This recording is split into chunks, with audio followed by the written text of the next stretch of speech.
Legal. Então, pessoal, primeiramente, boa noite. Meu nome é Johnson, tá?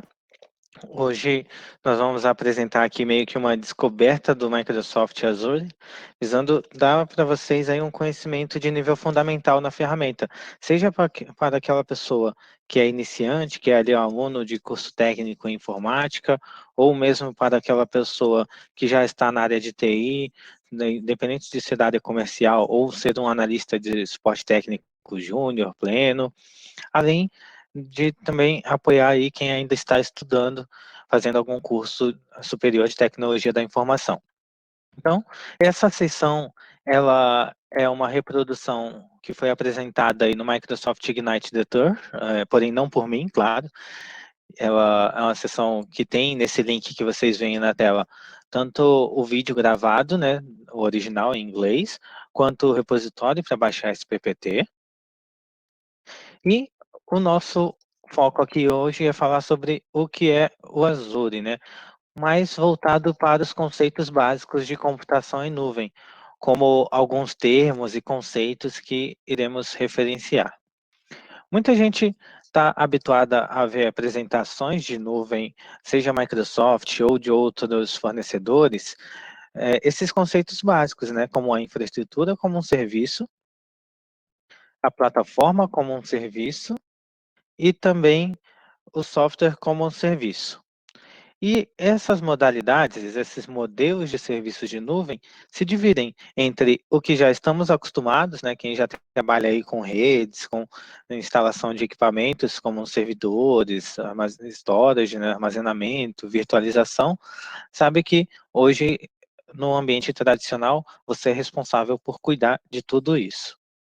E já indo para a nuvem, num cenário de infraestrutura como um serviço, você passa a gerenciar somente o que está em azul ali, ó. Então, o que está em cinza, como rede, armazenamento, servidores, virtualização, fica a cargo do vendor, do fornecedor do seu serviço de nuvem, seja ele Microsoft ou não, como esses exemplos que temos à direita. E a vantagem desse recurso é que eu não me preocupo mais em pedir para o setor de compras da empresa usar um switching, um roteador, o storage, o servidor na Dell, na HP, na Lenovo, entre outros fabricantes. E não tenho mais que esperar chegar essa máquina após 15 dias. Exemplo, compras fez o orçamento, passou para aprovação da gestão. Aí devolve a bola para o lado técnico quando tem que retirar alguma dúvida de especificação do produto. Volta para compras, aprovação ou não com o gestor. Financeiro, aprovado também, manda o pedido para compras, mandar para o fornecedor. Espera lá 1, 2 semanas para chegar o equipamento. Se for importado, pior, pode demorar bem mais tempo. Para depois, sim, com a máquina em mãos, você tirar ela da caixa, fazer a instalação inicial do sistema operacional, atualizações do sistema operacional e aí sim planejar para prosseguir no projeto de configuração. Eu gosto muito de uma frase, algumas pessoas aqui já estão acostumadas a ver essa apresentação que eu já fiz em outros eventos e eu canso só de falar todo esse cenário que eu desenhei aqui mentalmente. Por quê? É muito chato, é muita burocracia envolvida. Na nuvem, se eu já tenho pré-aprovado o orçamento de um certo consumo de até tantos R$ 1.000 e também já sei o que eu quero, se eu vou subir uma máquina virtual, eu só me preocupo com que versão de sistema operacional eu vou ter, dessa infra como serviço, e que aplicações que eu vou rodar nela, além dos dados que eu tenho que gerenciar. Já na plataforma como serviço, eu tenho mais ganho ainda. Tudo aquilo que eu citei anteriormente, e agora com um adendo, né, eu não me preocupo nem mais com o sistema operacional, nem mais com os updates dele, vou me preocupar somente com aplicativos e dados. Melhor ainda, eu subo um banco de dados SQL ou qualquer outro serviço, como um app service lá no Azure para hospedagem de um website ou qualquer outro sistema web, e jogo meus dados e minhas aplicações lá, seja via FTP, seja via implementação contínua conectado no meu Visual Studio e assim por diante. E por fim, temos o software como serviço, né? Há um bom exemplo, o Office 365, onde eu faço a escolha de que tipo de assinaturas eu vou obter, tenho aprovação mediante o setor de compras, minha diretoria, escolho a quantidade, mando para o fornecedor e provisiono a licença, seja assinatura mensal ou anual. E consigo utilizar tudo pronto, não me preocupo com nenhuma dessas camadas ali. Porém, eu ainda me preocupo com a segurança. Ela é de minha responsabilidade e a gente vai abordar esse tema um pouquinho mais à frente. Então, na minha jornada para a nuvem Microsoft, ou que seja outro fornecedor, mas o nosso exemplo aqui é o Azure, eu tenho na esquerda o meu ambiente local, tenho minha infraestrutura, meus dados e minhas aplicações. E aí eu começo um processo de modernização e migração, onde eu vou hospedar aquele equipamento, pegar as máquinas virtuais, ver o que pode ser migrado para a nuvem do jeito que está, ou mesmo servidor físico que vai ser convertido para virtual e migrado daquele jeito, ou vou subir novas máquinas virtuais na nuvem e vou migrar as funções e aplicações para essas máquinas virtuais, conectando meu ambiente via VPN ou não. Eu vou, talvez, no cenário de uma aplicação, avaliar se ela pode ser hospedada num cenário de containers, aí eu posso ou não ter que rearquitetar a minha solução para a nuvem.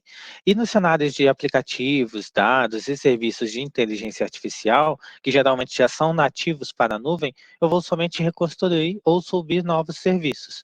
E, por fim, o último cenário ali, que seria o software como um serviço, eu substituo. Minha empresa tem um Office 2010, um Office 2013, um Office 2016. Contratei lá um Office 365 e tenho, então, o direito de upgrade desses aplicativos, né, de produtividade para o Office 2019. Além, claro, de ter tudo isso com gerenciamento e segurança de alto nível.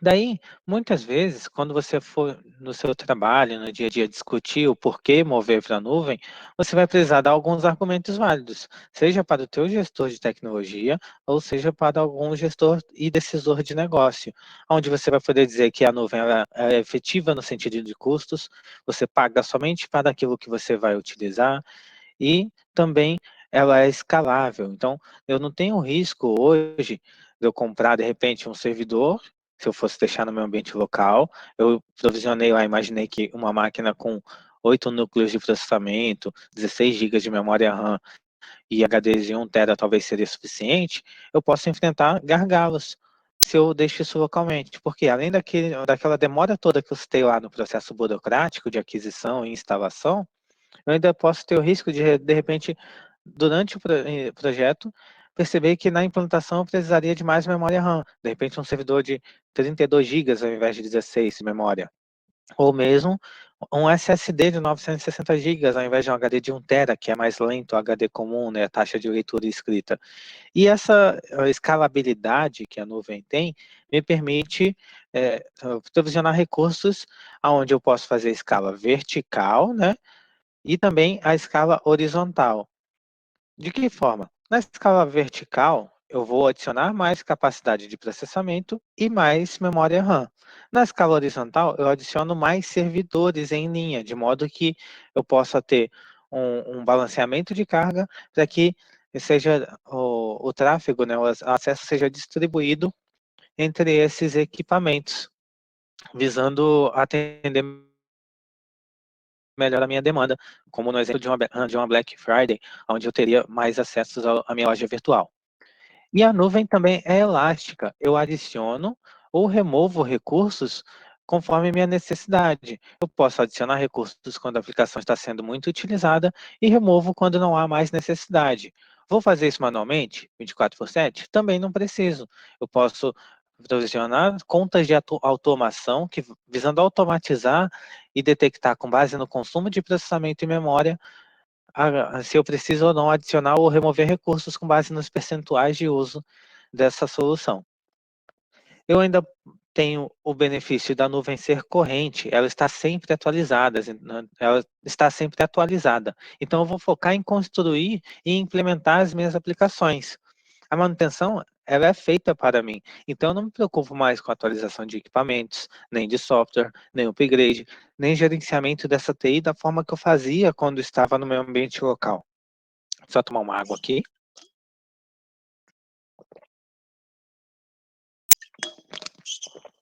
Perdão, pessoal. Então, continuando.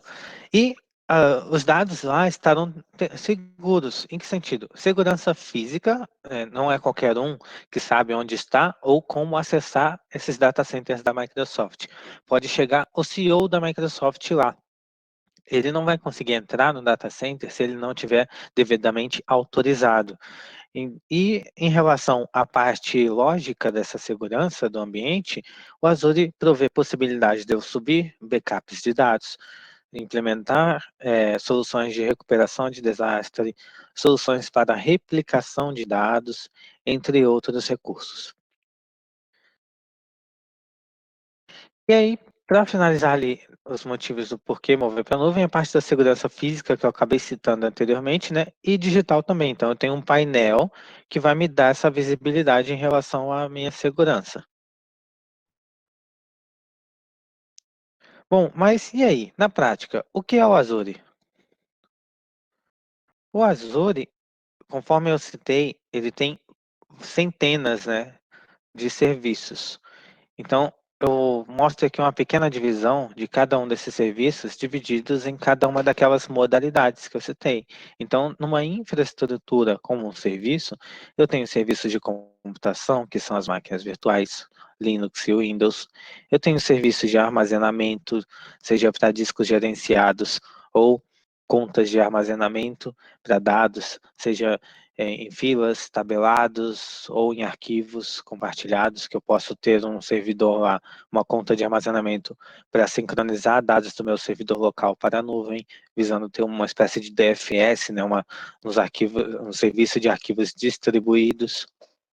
Eu posso ter redes virtuais, gateways VPNs, Express Route, que é uma espécie de MPLS, uma conexão direta do teu ambiente local para a nuvem Microsoft, né? Que aí você ia depender, claro, de um serviço de um provedor terceiro para te auxiliar nisso. Ou um firewall do Azure, ou uma rede virtual WAN, né? Uma WAN virtual, um SDN, SD-WAN, quer dizer, e também um analisador de rede. Ali embaixo, né, nós temos a infraestrutura de data center do Azure, com a qual eu não me preocupo se o servidor está na porta 1 ou 20 do switch, afinal é a Microsoft quem gerencia. E temos também os serviços, a plataforma como serviço, né? Os serviços de plataforma, ele aumenta exponencialmente. Eu tenho funções, eu tenho serviços de container, tenho ali aplicativos lógicos que posso desenvolver com facilidade minhas aplicações com conexões lógicas ali, sem precisar ter muito conhecimento de codificação. Tenho serviços de mídia, proteção de conteúdo, CDN para uma entrega ágil de conteúdo, aplicativos web para hospedagem de websites e outros sistemas web. Posso ter serviços cognitivos, serviços de internet das coisas, serviços de busca do Azure, né? Entre outros, como Azure DevOps, serviços de laboratório que eu achei sensacional. Recentemente eu tive um caso de um cliente que precisava dar treinamento numa solução da IBM, instalada em servidores Windows, né? E que seria acessada por estações virtuais com Windows 10. Esse cliente me pediu para fazer o orçamento de máquinas virtuais no Azure. Porém, como eu entendi que ele usaria isso para laboratórios nesses treinamentos que ele desenvolvia, não tinha por que subir máquinas virtuais individualmente, porque custariam caro. Então, eu subi para ele um serviço de laboratório muito facilmente, consigo até demonstrar aqui para vocês, e aí foi feita a inicialização lá de uma máquina virtual, que seria o servidor dele, foi colocado fora do serviço de laboratório, então ele subiu o serviço de banco de dados, o sistema que ele queria utilizar nessa VM, e no serviço de laboratório criamos uma máquina virtual com Windows 10 e com a aplicação cliente que ele queria, conectada à rede virtual desse servidor em questão, e aí, a partir dessa máquina virtual modelo com Windows 10, foram feitos os provisionamentos das máquinas para os alunos que iriam acessar esse laboratório no treinamento alguns dias depois. E foi super fácil. O professor lá foi treinado em 30 minutos para conseguir subir esse ambiente e fazer a administração dele. E a ETI foi treinada em 1 hora, 1 hora e meia no máximo, para conseguir fazer a administração desses recursos. Aonde que no passado isso seria possível? Quem já trabalhou em ambiente de laboratório, de escola técnica ou de outros provedores de treinamento sabe o quanto é sofrido gerenciar máquinas de laboratório. E na nuvem eu não me preocupo mais com esse trabalho todo que tinha localmente. Eu ainda tenho serviços de dados, como banco de dados SQL, MySQL, serviços ali de cache, entre outras soluções. Se eu fosse ficar falando cada uma delas aqui, eu acho que ninguém dormiria hoje. Brincadeira. E na esquerda eu tenho soluções de gerenciamento, como o Azure Monitor, para fazer monitoramento, análise de logs, políticas do Azure, backup do Azure, recuperação de sites, ferramentas para facilitar minhas migrações, além do gerenciamento de custos. E na direita tem o Security Center, que é um centro de segurança que vai me indicar se eu tenho ou não que pegar uma máquina virtual e criptografar o disco dela, se eu tenho ou não que, de repente, integrar a minha autenticação local pelo Azure AD, se eu posso também criar cofres no Azure, configurar a autenticação de multifator para, de repente, trazer aos meus usuários uma segurança adicional, visando fazer com que, em eventual roubo de senha deles, o acesso só seja concluído mediante confirmação pelo PIN no celular, além da parte de gerenciamento de acesso e controle baseado em funções, onde eu digo que uma pessoa da minha equipe é somente administradora de máquinas virtuais. Então, aquele carinha só vai administrar minhas VMs. O outro é apenas administrador de acesso, é o carinha que dá permissão lá para outros colaboradores. E posso definir quem é o admin de banco de dados, assim por diante. E aí, de tudo que eu disse lá, eu vou pegar aqui alguns pontos, né, para cada um dos serviços disponíveis na nuvem Microsoft. Eu posso ter serviços de computação, como eu citei, máquinas virtuais Windows e Linux, serviços de containers, né, além de serviços de funções que são uma espécie de computação sem servidor, o que é o melhor dos cenários se eu for falar de agilidade na implantação dos meus recursos. Mas nem tudo é aplicável a esse tipo de cenário, claro, eu tenho que avaliar a minha demanda. Nos serviços de rede, eu tenho lá conexões, eu posso conectar máquinas virtuais, né, por meio de conexões VPN, eu posso ter o balanceamento de carga que eu citei antes para conexões de entrada e de saída, tenho gerenciamento de tráfego para distribuir o tráfego de rede através de regiões diferentes do Azure, então eu posso ter um servidor que está aqui no Brasil, e tem uma réplica desse serviço, com o tráfego gerenciado apontando lá para os Estados Unidos, porque meus clientes acessam tanto daqui quanto lá do hemisfério norte. Daí, o cliente vai detectar e vai ser direcionado, né? A solução vai detectar de onde está vindo a conexão e vai direcionar o meu cliente para o servidor que está mais próximo da sua região, visando entregar o acesso àquele conteúdo de forma mais ágil.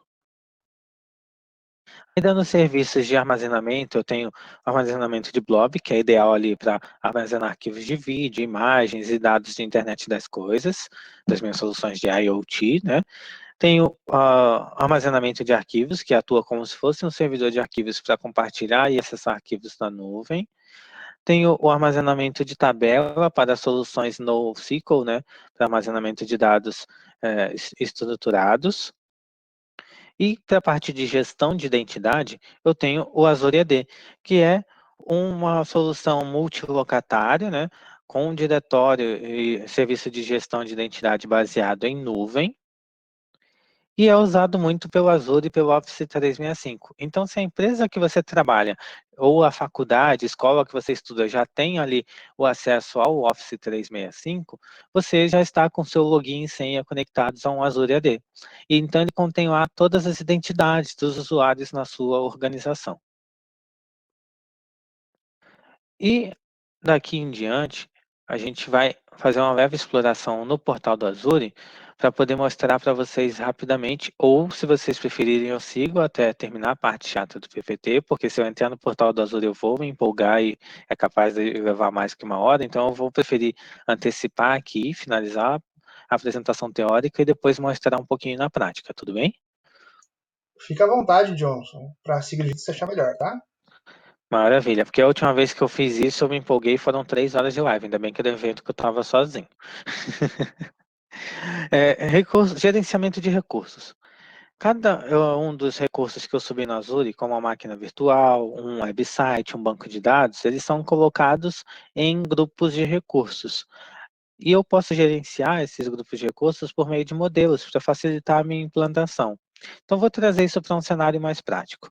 Imagina cada um dos serviços aqui embaixo, como um banco de dados, um web app, uma VM ou um serviço de gerenciamento. Pegando ali de cima para baixo, geralmente eu acesso o portal do Azure para gerenciar cada um desses recursos e todos eles ficam nesse grupinho de recursos, que é essa caixinha que está aqui no meio, no Azure Resource Manager.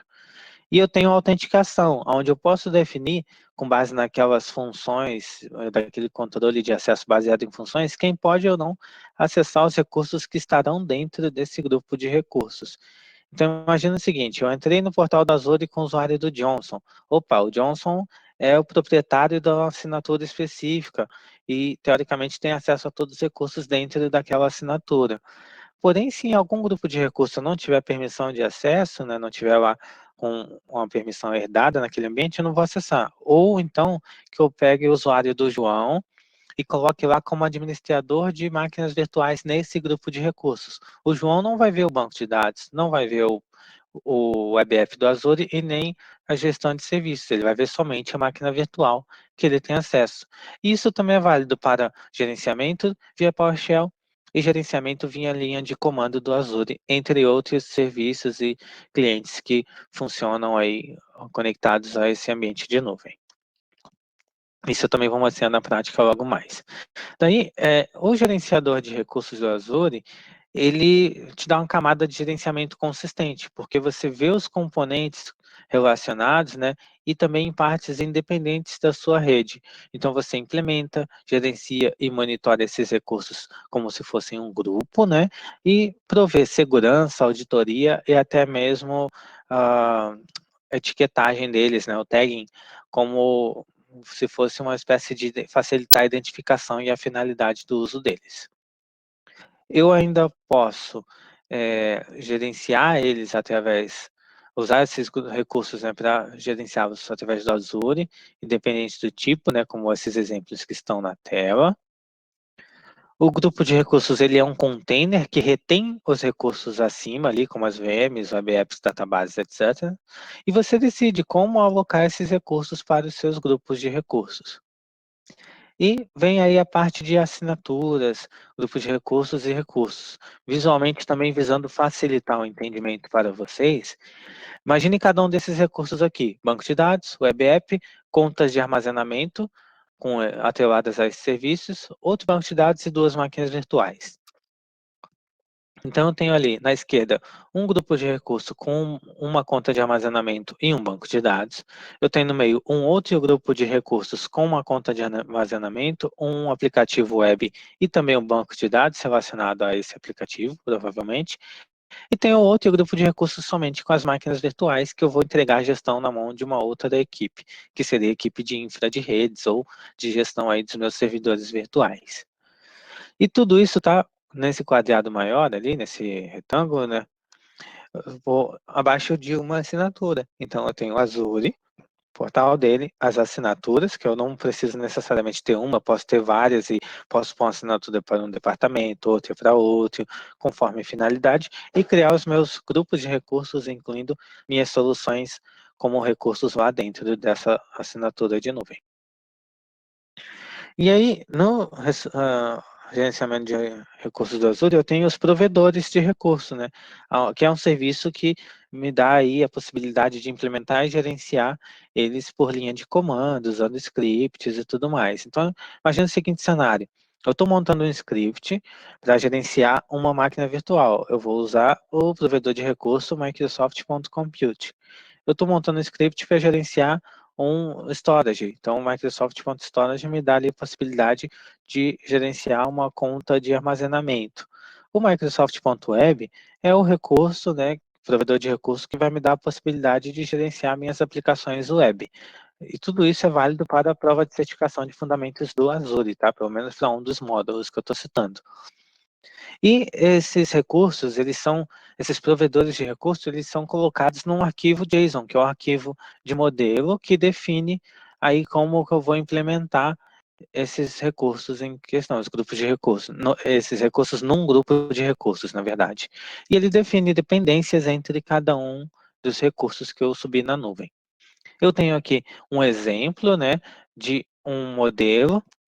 Então, imagina um arquivo ali de implementação do Azure.json. Não fiquem com medo, não é o JSON que você está pensando. E eu tenho ali um script, um modelo de script onde mesmo eu que sou da área de infra, eu não sou desenvolvedor, consigo facilmente entender que esse script ele vai gerenciar os recursos do tipo conta de armazenamento, na versão da API e tal, com um nome específico, aí eu definiria as minhas variáveis. O mesmo eu faria para a localização, por exemplo, Brasil Sul, que é a localização sul do Brasil, ou East US, entre outras localizações que tem listadas na documentação do Azure. O SKU das soluções que eu for utilizar, que for implantar, além do nome, que também é uma variável, né? O nome equivalente a essa conta de armazenamento. E o tipo dela vem de outras propriedades que também podem ser definidas nesse script. Claro que aqui está bem mais resumido, né, do que eu mostraria na prática, mas é só para dar um leve e um breve entendimento aí para vocês. Então, esse arquivo JSON, ele define, né, os recursos que eu vou implementar no grupo de recursos, as dependências que eu já citei, e agora nós vamos abordar as opções de soluções de computação e máquinas virtuais e containers do Azure, aonde eu teria ali máquinas virtuais do tipo A, que são entry-level, são máquinas mais básicas, né? As máquinas do tipo B, que aí tem um exemplo aqui de um modelo em que eu posso ter ali processadores de baixo custo, né, da Intel, e CPUs flexíveis, com até 8 núcleos de processamento virtuais e 32 GB de memória RAM. As VMs do tipo D de dado tem também processadores Intel, né? Talvez já deve ter atualizado, já não deve mais estar com esse processador, mas ali é um mero exemplo ilustrativo. Eles são os processadores com tecnologia HT, são configuráveis com até 64 núcleos de processamento virtuais e até 256 GB de memória RAM. E computadores se eu for usar serviço de computação intensiva, eu teria as VMs do tipo F, né, que teria ali um processador do Skylake lá da Intel, um processador Intel Xeon Platinum, mais top. Eu mesmo nunca vi na prática um servidor com esse processador aqui. Ou seja, não é para mim, para eu com um mero mortal. E aí, as opções de máquinas do tipo G, né, E, G, M, que aí seriam esse processador que vocês veem na tela, também com até 64 vCPUs, né, que é o processamento virtual, e 432 GB de memória RAM, até esse limite, né. Além das máquinas de uso ali, perdão, até acabei pulando a máquina do tipo M, que tem até 128 vCPUs e 4 TB de memória RAM. Também nunca precisei na prática sobre uma máquina nesse nível, não consigo nem imaginar qual o volume de dados ou de soluções que eu teria armazenado nesse tipo de equipamento. Ali, máquinas com capacidades gráficas, né? Então, se eu preciso implantar uma solução que requer certo potencial gráfico, placa de vídeo dedicada, eu colocaria essas VMs do tipo N, equivalentes à NVIDIA, né? Que é a mantenedora aí das soluções de gráficos para a Microsoft, nesse tipo de máquina virtual. Então, eu usaria ali para ter uma infinita banda de rede, aprendizagem profunda, inteligência artificial, esse tipo de máquina me ajudaria muito, dependendo do tipo de solução que eu fosse implantar. Além, claro, das VMs ali, no final, aqui na direita, de alto processamento, né, que são VMs do tipo H e visando implantar o SAP na nuvem. E aí, o que seria uma máquina virtual do Azure? É uma mera emulação de software no computador físico, assim como seria se você fosse instalar uma, uma máquina virtual no seu computador aí, seja no VirtualBox ou no Hyper-V, no seu Windows 10 Pro ou superior. E inclui um processador virtual, memória, armazenamento, recursos de rede, e funciona muito bem ali como containers, né? E hospedam também os hosts, né? As máquinas virtuais hospedam um sistema operacional base. A criação de VM, ela leva em média 5 minutos, dependendo do tamanho da máquina virtual que você for criar. Então, você seleciona uma imagem de máquina virtual pré-configurada, ou usa um modelo, né, um template JSON para criar essa sua máquina virtual, e inclui lá o sistema operacional, entre outros softwares muito usuais que você pode ter necessidade. E já em relação ao container, o que seria? Ele é também uma virtualização de um sistema operacional. Porém, tem aqui alguns exemplos, né, onde eu teria ali na esquerda, na parte superior, relacionado ao container, o hardware, né, o equipamento físico, o sistema operacional com o meu kernel, e as aplicações rodando ali em 3 containers, um leve exemplo, né? E tenho à direita, ainda na parte superior, as máquinas virtuais tradicionais, que é a virtualização de hardware, onde eu teria o equipamento, o sistema operacional base, a aplicação e as máquinas virtuais, cada uma com o seu sistema operacional e suas aplicações instaladas nelas. Já os containers de Windows Server, eles me dão ali a capacidade, né, de ter uma máxima velocidade e densidade, onde eu iria subir os containers diretamente na minha plataforma física, né? Além dos containers de Hyper-V, onde eu tenho o sistema operacional base, que é o Hyper-V Server, no meu servidor local, por exemplo, rodando lá, dispondo do kernel, e os containers, cada um com o seu kernel ou seu núcleo. E aí vamos comparar aqui a virtualização com os containers. Eu tenho virtualizações do tipo 1 e tipo 2. No tipo 1 eu tenho equipamento físico, o hypervisor, que traduzindo aí para sair um pouco do mundo do Microsoft, poderia ser um VMware ou um Citrix. Eu tenho minhas máquinas virtuais, cada uma com seu sistema operacional convidado, suas dependências e suas aplicações. Na virtualização tipo 2, eu tenho equipamento, tenho o host com o sistema operacional, o Hypervisor V2, né, ali, além das minhas VMs também com seus sistemas operacionais convidados, dependências e aplicações. Já no container, eu tenho equipamento físico na base, tenho o sistema operacional base, do hosting ali, né? A engine Docker, as dependências 1 e 2, além dos 6, que são cada um container. E cada container tem apenas as suas dependências de aplicativo, seus aplicativos específicos que serão instalados, então você tem ali certa praticidade na gestão, porque você suprime a necessidade de gerenciar e atualizar um sistema operacional convidado a nível de virtualização. E aí, quais vantagens de um container? Eu posso ter um ambiente tradicionalmente virtualizado, porém com baixa utilização de recursos, porque no meu ambiente tradicional, lá com o equipamento, com o sistema operacional do host, o hypervisor, eu teria que, nesse hypervisor ali, a minha aplicação rodando na minha VM. Os containers de aplicativos e suas dependências, eles ficam ali dentro, então eu não tenho o sistema operacional convidado, isso facilita muito.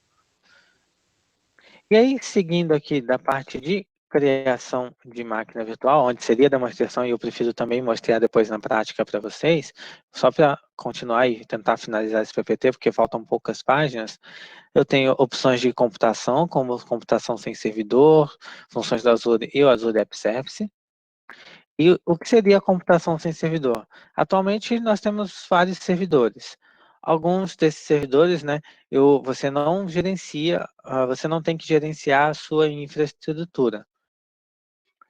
Então, a computação servidor ela me dá a capacidade de abstrair, fazer abstração de servidores, né, e seus sistemas operacionais e sua infra, aonde eu vou ter ali algo completamente gerenciável, porém o gerenciamento do servidor é baseado em recursos consumidos. Então, a minha capacidade, né, eu vou ter ali a capacidade de planejar, de planejamento baseado em tempo em que a minha aplicação ou meu código está rodando, está ali em execução.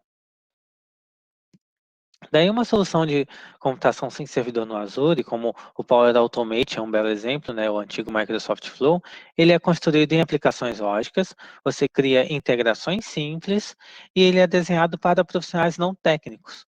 Já no Azure Logic Apps, ele é um fluxo avançado, porém para desenvolvedores, para o pessoal de operações e tecnologia e profissionais de tecnologia da informação. Eu ainda tenho funções do Azure, que seria ali uma solução de computação sem servidor, rodando localmente e também na nuvem. Dependendo, claro, se localmente eu teria que ter um Azure Stack. E o Azure App Service Web Jobs, para rodar scripts no contexto de um aplicativo, de um serviço de aplicativo web, por exemplo. No Azure Functions, eu tenho pequenos pedaços de códigos fáceis para executar. Eu desenvolvo soluções, aplicações sem servidor no Azure, pago somente pelo uso da execução desse código. Eu uso a minha linguagem de implantação que eu escolher, né? Então pode ser C Sharp, JavaScript, Java, entre outros. Eu simplifico a minha integração com serviços do Azure e as funções, elas rodam ali, né, em soluções open source, então não me preocupo com licenciamento de software. Já num serviço de aplicativo do Azure, né, ele é construído em hosts web, onde eu também escolho a minha linguagem de programação. Eu posso pôr alta escala e alta disponibilidade, que eu citei lá no início. Eu consigo ter implementações automatizadas pelo GitHub e no Azure DevOps, né, utilizando também integração e conexão com o meu Visual Studio na minha máquina. E tenho links, né, documentações de início rápido, seja para .NET Core, para PHP, para Java, Python, Ruby e Docker, por exemplo. Node.js, que não é muito a minha praia, então não vou aprofundar muito nesse tema, porque eu não sou desenvolvedor. Soluções de aplicativo, do serviço de aplicativo rodam em Windows ou Linux, são web apps e também temos web apps para containers. Existe uma extensão para o Visual Studio Code, então não preciso necessariamente comprar uma licença do Visual Studio. Aquela versão gratuita do VS Code lá, o Visual Studio Code, me dá a opção de ter uma extensão que vai conectar nesse serviço de aplicativo, visando facilitar as minhas implantações. Legal, Johnson, você explicou tudo isso aí, eu achei interessante, mas me ajuda, porque você já está falando há 37, quase 38 minutos ali, e está me enchendo de informações que são ótimas, porém estão confundindo a minha mente. Como eu faço para decidir? Como que eu começo essa decisão aqui? Então, nós temos essa árvore de decisão, onde eu escolho se eu vou migrar ou construir uma nova solução. Se eu for migrar, eu vou fazer um lift and shift, eu vou arrastar do jeito que está hoje e migrar para a nuvem, ou eu vou criar uma solução otimizada para a nuvem. Se eu escolher o lift and shift, que é a minha praia, né, eu vou pegar um servidor e vou subir direto, ele pode ser utilizado no container? Se sim, eu escolho lá uma solução de container dentre as opções que o Azure tem. Se não, eu vejo se é um web app, né, aplicação web, e se for, eu posso jogar no App Service do Azure, aqui embaixo na esquerda, ou eu posso, se não for nada disso, eu posso subir como máquina virtual do jeito que está hoje, que é o cenário mais comum. Muitas empresas começam subindo com máquinas virtuais. Eu vou voltar lá para o início da árvore de decisão e digamos que eu vá construir algo novo. Eu quero ter um controle completo? Se sim, eu vou subir minha solução na máquina virtual. Se não, ela pode ser uma carga de trabalho lá, HPC. Se sim, eu uso um Azure Batch, que são como se fossem lotes de programação, né, de execução de aplicativos e códigos, se não me engano. Ou não, digamos que seja um microserviço. É uma arquitetura de microserviço? Se não for, eu jogo no App Service.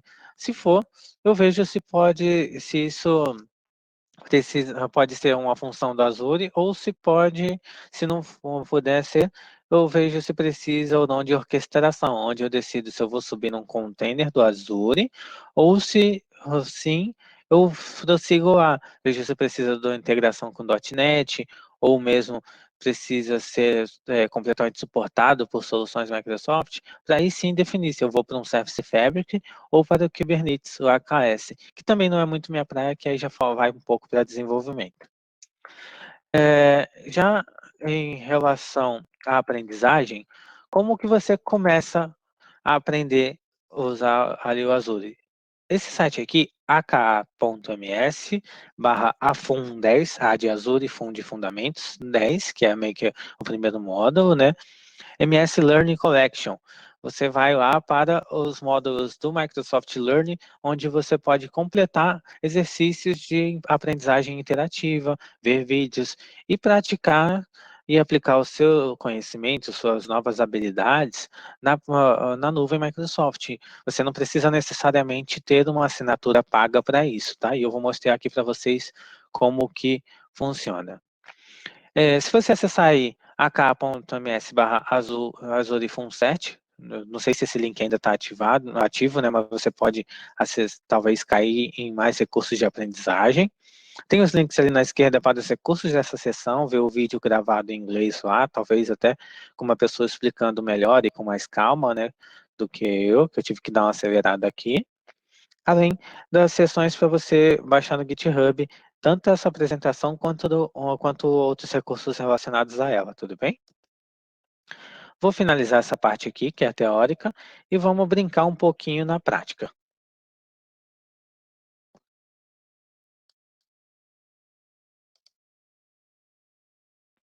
Deixa eu só abrir meu navegador aqui.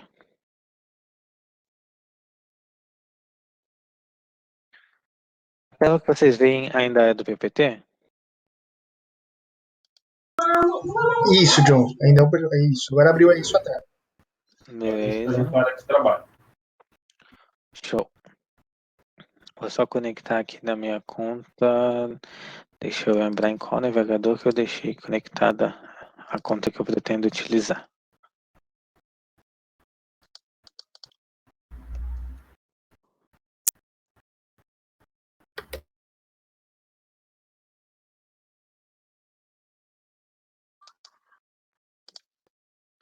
Está aparecendo agora para vocês o navegador.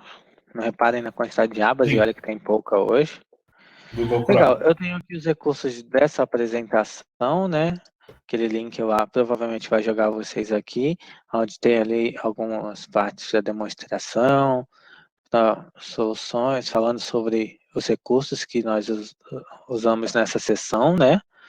E aí fala sobre os slides, em quais páginas que estão abordando cada um dos itens, né, dos assuntos.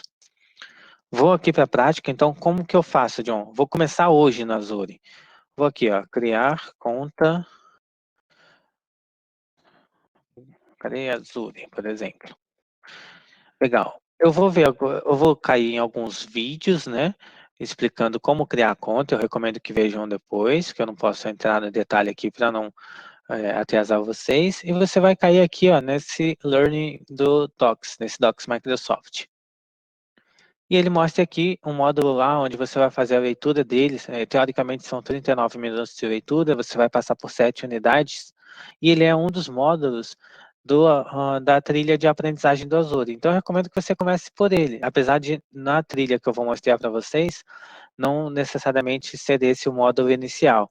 Mas se você não tem conta, né, é bom você vir aqui, tem uma breve introdução, tem lá como criar uma conta do Azure, então ele fala na prática o que é, as opções de compra do Azure. Se eu continuar aqui, eu recomendo que você entre com a sua conta do Hotmail, da Microsoft, né, ou do Outlook.com. Ele tem um exercício aqui explicando como criar a conta, né, acessa esse site, iniciar gratuitamente, preenche seus dados, avança, verificação de identidade por telefone para provar que você não é um robô, pode usar possíveis códigos de verificação se você tiver de alguma escola aí que você vai fazer um curso oficial do Azure, verifica esse código e avança. Pode ser que antes de finalizar a inscrição você tenha que pôr os dados do cartão de crédito, mas não vai, fique em paz porque não vai haver cobrança alguma, tá? Na parte seguinte, na unidade seguinte desse módulo, ele explica como funciona a cobrança, como criar assinaturas adicionais, explica sobre ambientes, tem lá, ó, um exemplo lá do que eu citei de assinaturas, seja por demanda, né, por perfil de cobrança, departamento, por aí vai, além das opções do suporte do Azure, que para quem estiver querendo fazer o exame AZ900, é muito importante entender como funcionam os planos de suporte do Azure e como funciona também a parte de diferentes planos, além dos tempos de resposta, entre outros detalhes que a Microsoft te dá. E ao término do módulo, você vai ter uma verificação de conhecimentos, onde você vai poder responder certas perguntas. Por exemplo, qual das declarações a seguir é verdadeira sobre uma assinatura do Azure? O Azure não precisa de uma assinatura? Eu lembro que o Johnson disse que precisa sim, então não é essa a resposta. Uma assinatura do Azure é uma unidade lógica de serviços do Azure? Teoricamente, sim. Não é possível ter mais de uma assinatura? Também não. O John disse que tinha possibilidade de ter várias assinaturas. Então, creio que essa seja a resposta correta. Sua cobrança baseada no uso de recursos do Azure, ela é faturada como? Anualmente, mensalmente ou diariamente? É mensal, mas existem planos anuais também. Porém, como aqui eu estou falando de uma cobrança baseada no uso, a famosa Pay as you go, pague conforme você vai usando, né? Ela é mensal. Ao criar um recurso do Azure como uma máquina virtual, você seleciona o que você seleciona primeiro na hora de criar um recurso? Uma conta de cobrança, um perfil de cobrança ou uma assinatura? Eu vou mostrar na prática, mas vocês vão ver que primeiro é uma assinatura. Qual plano de suporte do Azure é o melhor para cargas de trabalho comercialmente críticas? O plano de desenvolvedor, o plano Professional Direct ou o Standard? Se a carga é comercialmente crítica, claro que eu não parei para ler ali para vocês os detalhes dos planos, mas aqui eu vou pelo meu conhecimento prático. Um plano de desenvolvedor só vai me dar suporte para testes. Um plano de acesso direto, né, esse nome aqui já me ajuda. Opa, eu acho que é melhor ter esse carinha. Ou um plano padrão. Plano padrão talvez só vai me dar atendimento em horário comercial e pode ser que eu só tenha suporte via chat, e-mail, não sei se vou ter suporte via telefone. Então eu vou por esse aqui. Vamos ver as respostas? Verificar as respostas, parabéns. Então, legal. Continuamos, aí ele manda entrar para salvar o progresso ou continuar sem salvar. Vou entrar aqui para entrar com a minha conta, só para mostrar uma coisinha para vocês. Opa, acabei entrando com a conta que eu não gostaria, não tem problema. Vou voltar aqui para o Learning da Microsoft. E aí vou na opção para aprender no meu próprio ritmo, então vou procurar opções de aprendizagem. E eu vou pegar aqui o conceitos de computação de nuvem, porém eu não quero o módulo sozinho, igual eu passei pelo módulo de criação de conta. Eu quero o roteiro completo de conceitos básicos do Azure, que é esse link aqui, ó, docsmicrosoft.com/ptbr/learning/paths de caminhos/azure-fundamentals. Vocês vão seguir cada um desses módulos. É que eu entrei com a conta errada, mas se eu entrasse com a conta correta, vocês iam perceber que eu já fiz esse exame aqui, tá? E eu só concluí metade desse módulo. Eu estou dizendo isso para estimular vocês a estudar só metade do conteúdo? Não, não. É porque eu já tinha experiência prática no mercado, eu mexo com Azure há 4 anos. E outra, eu achei um curso lá no Udemy que me ajudou muito mais, que era um curso curto de 3 ou 4 horas, direto ao ponto, que foi o curso do Scott Duff, recomendo, é um excelente instrutor. O curso dele está em inglês, cadê a Z, 900, que é a prova, né? Se você pesquisar por esse termo, você vai achar alguns vídeos no YouTube, inclusive no meu canal também tem alguns vídeos onde eu abordo mais na prática, de forma profunda, isso aqui, tá? E tenho lá alguns cursos preparatórios. Mas como eu estou quase estourando o tempo aqui, para não deixar todo mundo com sono ou com fome, para quem não jantou ainda, como o meu caso, eu vou brincar um pouquinho aqui nesse módulo, né? Nessa trilha de aprendizagem. Deixa eu até voltar, eu vou para um exercício, porque eu falei para vocês que eu não preciso ter conta. Eu até tenho uma já, mas para testar, ao invés de eu ter que usar a minha assinatura, eu vou pegar aqui serviços de nuvem principais. Deixa eu ver se é ele que eu quero. Eu quero criar um site hospedado no Azure. Vou usar esse exercício aqui. E aí, beleza. Ele vai verificar a área restrita. Ele detectou que eu estou conectado na minha conta. Eu vou ativar uma área restrita. Vou examinar as permissões, né, para ver se eu tenho permissão nessa área restrita ou não. Ele vai me carregar lá para a minha conta do Azure, para a minha conta Microsoft. Ele até pegou meu Outlook.com, não pegou a minha de Azure da empresa, não tem problema. Vai autenticar na minha conta. Legal, já ativou a área restrita. Nem precisei ativar uma assinatura adicional para isso. E agora eu vou poder ver. Eu vou ler o módulo, que é um aplicativo web, como eu já expliquei teoricamente, vejo as localizações onde eu coloco esse recurso que eu vou criar, né?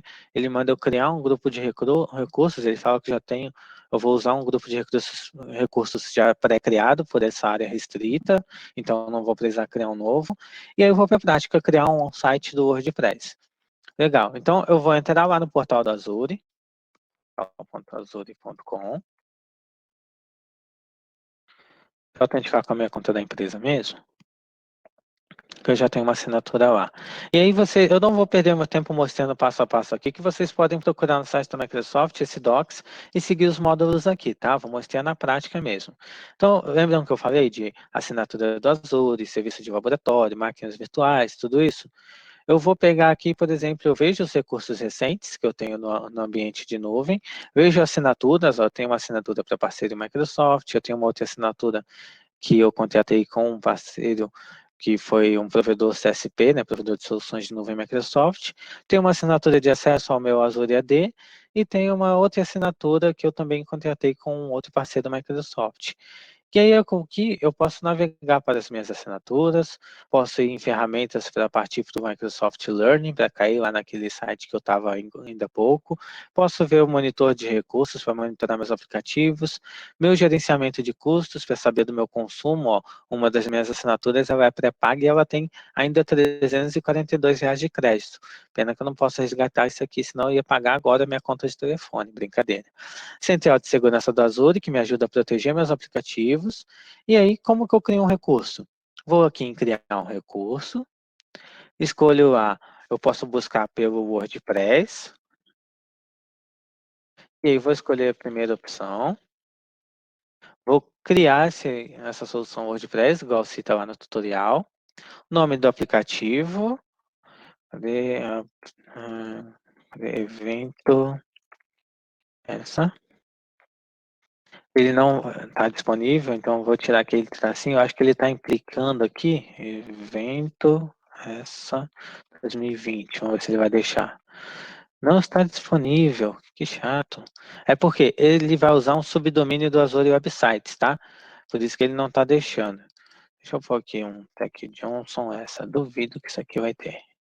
Mentira. Só pode ser alguma coisa na minha assinatura. Não é possível. Martini 2020 Web App. Deixa eu voltar aqui, deixa eu olhar minhas assinaturas para ver se eu estou com assinaturas ok para seguir nessa criação. Ele vai descartar ali, tá? Deixa eu ver, vou entrar na de parceiro, que é a que eu sei que tem crédito restante. Eu consigo ver aqui lá no gerenciamento de custos, tá? Daqui a pouco ele vai carregar um gráfico mostrando o meu consumo de nuvem, Microsoft. Então eu tenho lá uma máquina virtual que está me custando até o momento R$46 por mês. Tenho o disco dessa máquina virtual que está me custando R$12,66. Tenho a VM, entre outros recursos que estão me custando bem menos. Agora eu vou aqui embaixo em recursos. Vou ver todos os recursos que eu tenho já criados com essa assinatura, como a minha conta de laboratório, a minha zona DNS, onde eu tenho direcionamento de domínio do site da minha esposa, uma rede virtual, onde eu posso estar conectada a essa minha máquina virtual aqui, além do IP dessa máquina virtual e grupos de segurança de rede. Além também do disco e das soluções de segurança que avaliam se esse ambiente está seguro. Eu vou adicionar um novo recurso. Vou escolher aqui, vou nem colocar o WordPress, vou criar um site web, qualquer, web app, aplicativo web, então eu vou criar um aplicativo web, e aí eu posso escolher o grupo de recursos existentes ou criar um novo. Vou criar um novo grupo de recursos chamado essa, vou pôr o nome da instância, cadê? Essa web app, não está disponível. Agora validou. Essa web, legal. Vou publicar um código ou um container, prefiro subir meu código, que eu já tenho meu site pronto. Que tipo de linguagem, que pilha que eu vou utilizar? Digamos que meu site está em PHP. E aí eu posso escolher o sistema operacional, Linux ou Windows. Linux teoricamente é mais barato. Depois você pode ir lá na calculadora do Azure e simular lá a implantação de um aplicativo web baseado em Linux para saber o valor mensal. Em que região que eu vou colocar? Se eu quiser ter baixa latência, eu teria que colocar no sul do Brasil, tá? Ou se eu quiser que fique mais barato, eu coloco lá nos Estados Unidos. Bom, e aí seguindo aqui, eu posso escolher ou um plano gratuito, já que eu estou testando, ou esse que vai me custar R$ 60 por mês. Eu vou para o gratuito mesmo. E aí, ele inclui a capacidade de memória ali, né? Ele inclui essa opção aqui, 1 GB de armazenamento e a memória que eu estou vendo aqui, 1 GB para rodar minha aplicação. Vou clicar em aplicar. E aí, eu posso avançar para a parte de monitoramento, para habilitar ou não um Application Insights, para ter um monitoramento da minha aplicação. Porém, como eu escolhi o plano gratuito, não vai haver suporte para essa solução aqui. No Azure é muito comum vocês verem o link de Saiba Mais para aprender mais sobre a solução, tá? E eu posso avançar para definir os rótulos, que são as tags. Por exemplo, eu posso pôr aqui finalidade, uma tag de finalidade, e aí eu vou colocar aqui essa apresentação, essa. E eu posso aplicar essa tag ou apenas ao aplicativo web que eu estou criando, ou ao plano de serviço de aplicativo, que vai junto, né? Um depende do outro, ou ambos. Vou deixar nos dois. E aí sim eu avanço para a revisão e criação do meu recurso. Enquanto ele carrega aqui, eu vou só encher minha garrafa de água novamente e retorno em 1 minutinho, tá? Ele deu aqui o resumo de todas as seleções que eu fiz, o código da assinatura que eu escolhi e tudo mais. Vou clicar em criar e vocês vão ver que é bem rápido. Como vocês viram ali, a implantação foi bem rápida, né? Já implementei meu aplicativo web. E eu consigo já ver a URL, ó, dessa solução. Então, se eu abrir uma nova aba aqui e pesquisar e entrar nesse site, não sei se já atualizou o IP atrelado a ele, deixa eu até fazer um teste, vai estar um pouquinho lento porque eu estou usando um plano gratuito, né? Fora que eu acabei de subir essa aplicação. Enquanto ele carrega aí, deixa eu mostrar outras particularidades. Eu tenho status, está em execução, que local, qual a assinatura, onde eu posso alterar e migrar essa plataforma para uma outra assinatura. Eu posso ver o nome de host FTP para conectar por algum aplicativo de FTP e publicar o meu website. Eu consigo ver um ID da assinatura, o nome de host FTPS, além da tag, a marcação que eu usei lá como finalidade. Tenho opções para fazer diagnóstico e resolver problemas. E tenho também a parte do assistente de serviço de aplicativo, né, que vai me ajudar a melhorar aí a minha experiência no uso dessa plataforma. Aqui na esquerda eu vejo o log de atividade, onde eu posso ver, por exemplo, que momento que ela foi criada, quando foi modificada e assim por diante. E eu posso também, por exemplo, eu vejo aqui que o site foi atualizado há pouco tempo, né, 2 minutos atrás. E conforme eu for fazendo alterações, ele vai registrando em log aqui para eu acompanhar. A parte de controle de acesso, aonde eu posso adicionar funções, atribuição de função, ou alguém para administrar esse recurso comigo, né? Digamos que eu queira ali, deixa eu pesquisar por uma função relacionada ao web ou a aplicativos. Eu vou aqui colocar, por exemplo, cadê? Aplicativos, site, deixa eu ver se tem algo relacionado. Contribuidor do site. Permite que gerencie sites, porém não planos da web, mas não tem acesso a eles. Beleza. Eu vou pôr a Camila como contribuidora de site, com essa função específica. Então, se ela acessar o portal do Azure com a conta dela, ela vai conseguir contribuir comigo nessa solução de website, creio eu. Posso gerenciar minhas marcações, diagnosticar, resolver problemas, posso ver a parte de segurança, porém não nesse caso, porque eu não atribuí nenhum plano de aqui ter suporte ao Security Center. Posso ver os eventos relacionados à solução, porém eu não tenho nenhum evento automatizado, eu teria que adicionar uma assinatura de evento e fazer minhas automações aqui, né? Início rápido para me ajudar na implantação da minha solução PHP. Então, se eu clicar aqui, eu vou parar lá na documentação de início rápido de aplicativo PHP no Linux, né, nessa hospedagem Linux. E aí a documentação da Microsoft é bem completa, me ajuda aí a baixar modelos, para instalar usando o Git ou o próprio PHP. Posso clonar um Git, posso publicar esse site aqui, né? Ou usar o Azure Cloud Shell para gerenciamento via linha de comando.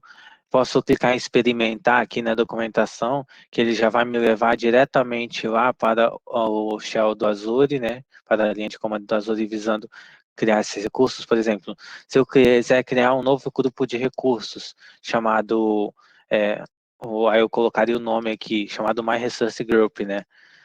Na oeste da Europa, vou até dar um experimento aqui, ele vai tentar conectar na minha conta do Azure, e eu consigo criar um grupo de recursos rodando daqui, diretamente da documentação da Microsoft, essa criação.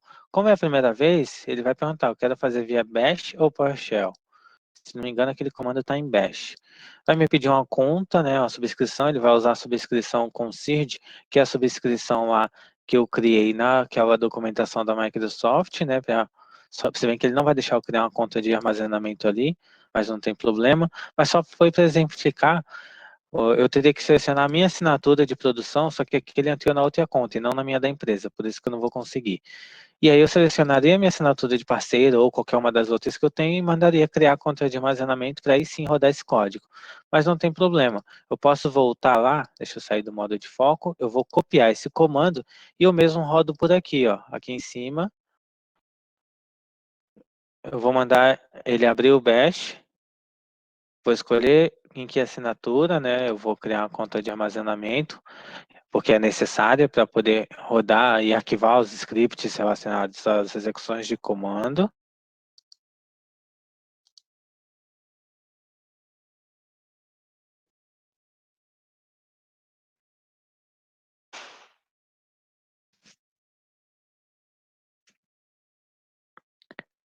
Enquanto ele cria aí, vou finalizar a demonstração aqui para vocês, para não tomar muito tempo, porque eu já vi que eu passei ali 8 minutos da apresentação. Eu tenho slots de implantação, onde eu faria, só que aí eu precisaria estar num plano padrão ou premium, que seria um dos planos pagos, para adicionar esses slots de implantação. Centro de implantação, eu vou até mostrar o site lá que eu carreguei, né? Ó, lembra que eu publiquei o site nesse endereço? Ó, que legal, ó. Ei, desenvolvedor, seu serviço está em funcionamento. Legal, então está na hora de executar a próxima etapa, aí eu iria para o centro de implantação ou para o início rápido, visando fazer a implantação desses recursos. Até vocês conseguem acessar esse site por aí, tá? Que é bom que vocês já conseguem clicar no link de início rápido e vão cair na documentação de aplicativo web do Azure. Vou até ver se eu consigo jogar no chat aqui para vocês. Ah, consegui. Vou até já no Learning, já vou jogar para vocês também a parte do roteiro de aprendizagem dos fundamentos de nuvem.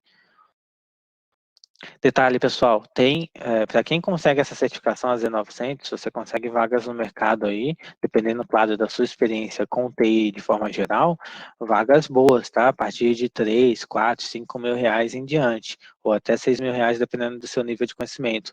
Eu que sou um profissional de nível pleno, eu consigo chegar na faixa salarial a partir de 5 mil reais.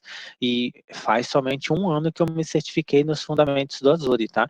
E eu cheguei a participar de um projeto onde eu consegui tirar 10 mil reais no único mês como PJ, só por ter conhecimento de gestão de identidades e usuários na nuvem. Então, eu fiz uma migração de 2 mil usuários no ambiente de um cliente, trabalhando um mês inteiro, claro. Teve dia que eu trabalhei 12 horas para conseguir concluir o projeto, porque era imenso, mas em termos de possibilidades de salários, né, melhores ganhos, tem muito. A oportunidade, ainda mais agora com essa onda de Covid, todo mundo trabalhando remotamente, publicando soluções na nuvem, aumentou ainda mais a demanda, tá bom? E aí, só continuando, porém, visando finalizar logo com vocês, eu tenho a parte de configuração para alterar a minha aplicação, né? Eu tenho a parte de autenticação e autorização, que aí eu poderia ativar ou não a autenticação do serviço de aplicativo, né, usando outras soluções aí, com o logon habilitado na nuvem, gestão de identidade, além de ativar também os backups dessa minha solução, se eu tivesse num plano pago aqui. Domínios personalizados, então eu tenho o meu domínio empresa.com.br, eu posso cadastrar domínios aqui, mas para isso eu teria que estar num plano pago e não nessa versão gratuita que eu estou usando. Configurações de SSL e TLS para colocar o certificado, né, de segurança do meu website. Gestão de rede, onde eu poderia configurar lá um Azure Front Door com firewall de aplicativo web para proteger, um Azure CDN, que é a rede de entrega de conteúdo, né, ou restrições de acesso para definir certos controles no meu aplicativo. Escala vertical, aonde eu aumento a capacidade do meu plano, então, opa, esse 1 GB de memória não está sendo suficiente, eu vou aumentar para esse plano de 1,75 GB de memória. Faço a aplicação e ele vai atualizar o meu plano de serviço de aplicativo, ó, como é rápido. Além da escala horizontal, aonde já estando no plano pago, e, claro, aqui por enquanto para o modelo que eu escolhi, que ainda está na parte de desenvolvimento e teste, eu faço escala manual, aonde eu aumentaria a contagem de instâncias de 1 para 2, por exemplo, visando ter uma maior disponibilidade nessa minha máquina, melhor tempo de resposta. Posso ver a documentação aqui sobre o dimensionamento automático do Azure, né, que é o ideal, afinal você não vai querer acordar de madrugada com seu telefone tocando, com seu chefe pedindo para você fazer o aumento dessa plataforma, né? Geralmente você vai fazer um escalonamento automático. Além também de poder, deixa eu voltar lá, aumentar ou reduzir instâncias, você consegue ainda, dependendo do plano que você estiver usando, alguns recursos que aqui estão desabilitados, como um banco MySQL no aplicativo, bloqueios, se isso aqui cai na prova de certificação, tá? Eu posso adicionar um bloqueio para impedir a exclusão desse recurso. Então, digamos que aqui está rodando um site que não pode parar nem a pau. Eu não quero que um estagiário ou que um outro administrador desse recurso exclua isso aqui, igual eu dei permissão para a Camila. Eu dei permissão de gerenciamento disso, para evitar que ela possa excluir, eu coloco aqui, ó, o bloqueia exclusão. E aí eu dou um OK, não vou dar agora, senão depois eu vou ter que desativar para poder apagar. E eu posso dar esse bloqueio de exclusão a nível de grupo de recursos ou a nível da assinatura, tá? E dar um OK aqui. Eu até não, ok, vai. Eu dei um bloqueio ali de exclusão a nível dessa solução. Então, pode ser que na sua prova caia uma questão de aonde você iria impedir a exclusão desse website. No Locks, se tiver em inglês, ou bloqueios, em português. Eu exporto o modelo para implantação. Lembra que eu falei dos modelos JSON lá para implantação via script? Eu poderia exportar os modelos aqui, visando a implantação posterior, usando algum desses modelos, seja pelo meu GitHub ou pelo meu Visual Studio. Como ele vai ainda gerar o modelo, talvez leve mais tempo, não vou deixar terminar. Ah, já até foi. Vou mandar aqui, ó, baixar o arquivo de modelo, e aí vocês vão ver como é esse script JSON, né? Ele vem aqui um arquivo zipado, tanto com template quanto com os parâmetros que eu posso importar depois via web. Aqui ele não vai abrir porque eu não estou com nenhum aplicativo definido para abrir essa extensão, mas eu poderia extrair e abrir lá com um bloco de notas. Deixa eu até ver se está disponível aqui. Cadê? Downloads, template. Eu não estaria ainda nessa máquina que ela é nova, que eu formatei ela hoje, ou ontem, não lembro, o Visual Studio Code. Mas se eu mandar abrir com e abrir com um bloco de notas, cadê ele? Mais aplicativos, usar o bloco de notas. Eu consigo visualizar o modelo que eu citei lá, ó. Ó que legal. Versão, o farm, né, dessa solução, finalidade dela, o tag está aqui, usando, lembra que eu falei dos provedores de recursos, ó, Microsoft.websites, e tenho aqui as configurações, SSL está desabilitado, não é difícil você entender esse template JSON, onde eu poderia editar esse conteúdo e depois vir aqui, ó, escrever template e subir o script de implantação posteriormente. Além de outras opções, como gerenciamento de API, ferramentas avançadas, SSH para conectar via Telnet, via Telnet ou via console lá não, via console, né? Além do plano de serviço de aplicativo, alterar esse plano para aumentar ele também, né? E soluções para monitoramento ou suporte técnico, se eu tivesse que abrir um chamado com a Microsoft para solicitar apoio no uso dessa solução. Como eu falei, não posso, eu sabia que quando eu entrasse no portal eu ia me empolgar e falaria demais, então vou parar por aqui, senão só vou terminar lá para as 11 da noite, brincadeira. Pessoal, agradeço a atenção, agradeço a disponibilidade, peço perdão porque eu tomei 15 minutos a mais do tempo de vocês, tá? E estou à disposição para retirar dúvidas. dúvidas e deixo também à disposição o meu canal do YouTube para vocês aprenderem mais sobre as ferramentas, tá bom? Maravilha. Legal. Eu acredito que a maioria das perguntas aí podem surgir. A gente vai recomendando o seu canal a partir de agora. E agradeço muito aí, Johnson, pela sua palestra, que acho que foi muito esclarecedora, mostrou um novo caminho aí para a gente poder estar utilizando aí o Microsoft Azure. Você quer deixar suas considerações finais? Minhas considerações são as seguintes. Estudem esse conteúdo de fundamentos do Azure. Façam, se possível, o exame AZ900, que não é difícil. Terminando esse roteiro aí que eu passei de fundamentos do Azure, vai ser suficiente. Experimenta, cria a conta gratuita, brinca um pouquinho lá, explora outros módulos e outras trilhas de aprendizagem do Microsoft Learning voltados para o Azure e se prepare, assista os vídeos do meu canal que eu vou colocar à disposição de vocês, né? Porque tem muita coisa boa pela frente aí. Deixa eu até pegar aqui, ó, esse vídeo de quase 3 horas, que eu vou colar aí, ele é a mesma apresentação que eu fiz hoje, porém mostrando na prática desde o começo, pegando lá uma simulação, desde a calculadora do Azure, simulando um ambiente, vou até pegar o link da calculadora do Azure aqui para vocês. Calculadora do Azure. Quando você pesquisa por calculadora do Azure, tem uns vídeos muito bons do Carlos Finetti, do Rafael Bernardes, explicando como funciona e como utilizar, até, já que eu não tenho tempo de explicar aqui. Mas, em resumo, eu iria aqui, ó, vou lá em serviço de aplicativo, que é o exemplo que eu usei na prática, vou colocar aqui, o meu cliente pediu para hospedar no sul do Brasil um site baseado em Linux, num plano padrão, com 1 GB de memória RAM, ou quase 2 GB. Vou ter uma instância rodando o mês inteiro, vai me custar $84. Ou, não, o plano básico atende o cliente porque ele está vindo de um plano mais simples lá da local web. Vou usar um básico no plano, na instância B1 com quase 2 GB de RAM e 10 GB de armazenamento. Vai me custar $15 mensais. Beleza? Agradeço aí, obrigado Paulo, Lucas, Johnson, João, Ana Maria e todos os demais participantes.